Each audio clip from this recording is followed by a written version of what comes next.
आंखें कोमलता से बंद, दोनों हाथ ज्ञान मुद्रा में, दोनों हाथ ज्ञान मुद्रा में लाएंगे। हथेलियों का पृष्ठभाग घुटनों पर हो, कोहनियां शरीर के साथ लगी हो।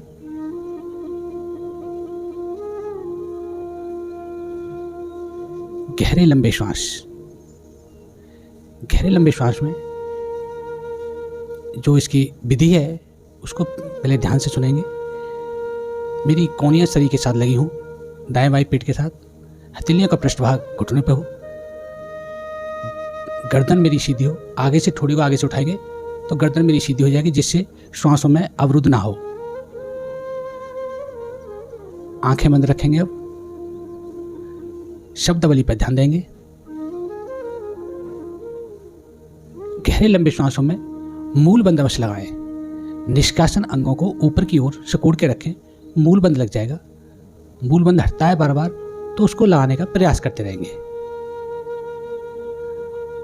अब पेट को पिचकाएं, श्वासों को बाहर करें। पेट को खाली करें, श्वास ना हो अंदर, सने सने। और अब पेट को ढीला छोड़ें। धीरे धीरे श्वासों को अंदर भरें और कंठ तक श्वासों को भर लेंगे, शने शने, आनंद पूर्वक। यह एक आवृत्ति हुई। इन्हीं आवृत्तियों को हम दोहराते जाएंगे। पुनः बताने का प्रयास कर रहा हूं मैं। जब हम श्वासों को बाहर करेंगे तो पेट को पिचकाएंगे, यानी कि नाभि मूल को रीढ़ से लगाने का प्रयास करेंगे और श्वासों को बाहर हो जाएंगी।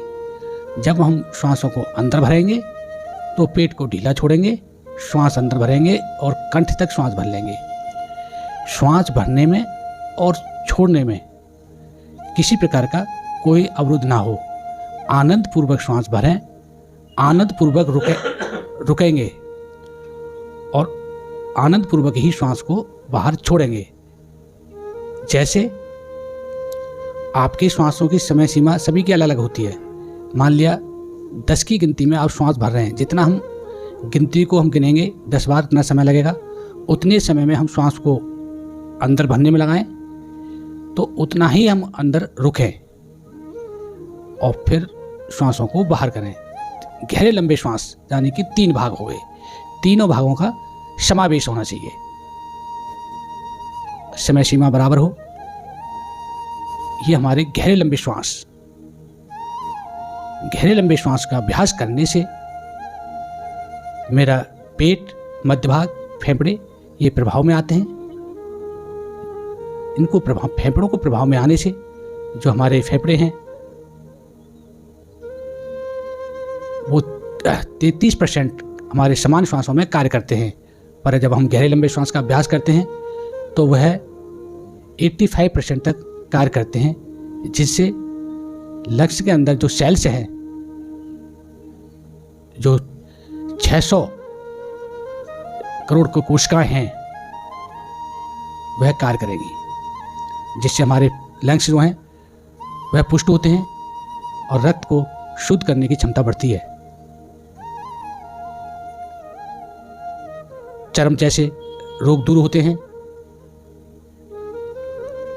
हृदय, श्वास संबंधित दोष दूर होते हैं। मध्य भाग को प्रभाव में आने से डायफ्राम ऊपर नीचे होता है, जिससे मेरा पाचन शक्ति मजबूत होती है और भोजन शीघ्रता से पचता है। कब्ज जैसे दोष दूर होते हैं। पेट को प्रभाव में आने से अपनी क्रिया को करते जाएंगे। जब श्वासें उखड़े तो कुछ रिदम जब टूट जाए तो कुछ थोड़े शांत बैठेंगे और फिर क्रिया को उसी विधि अनुसार प्रारंभ करेंगे। पेट को प्रभाव में आने से पेट के जो अवयव अंग हैं उसके दोष दूर होते हैं। सूक्ष्म शरीर जो हमारा है उसके दोष दूर होते हैं। हमारे 3 प्रकार के हमारे शरीर हैं, जैसे स्थूल शरीर, सूक्ष्म शरीर और कारण शरीर।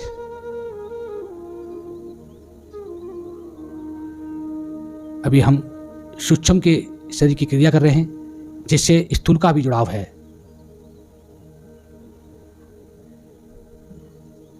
गहरे लंबे श्वासों में पैर के नाखून से लेके सिर की चोटी तक प्राण का विचलन हो रहा है, उसको महसूस करें आप।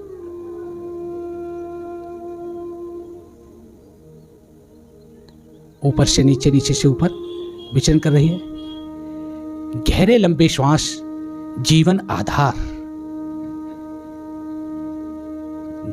गहरे लंबे श्वासों में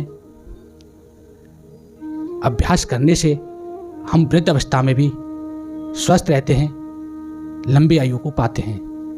कहते हैं गहरे लंबे श्वास जीवन आधार। इसका जब भी हमें समय मिले इसका अभ्यास हमें अवश्य करना चाहिए।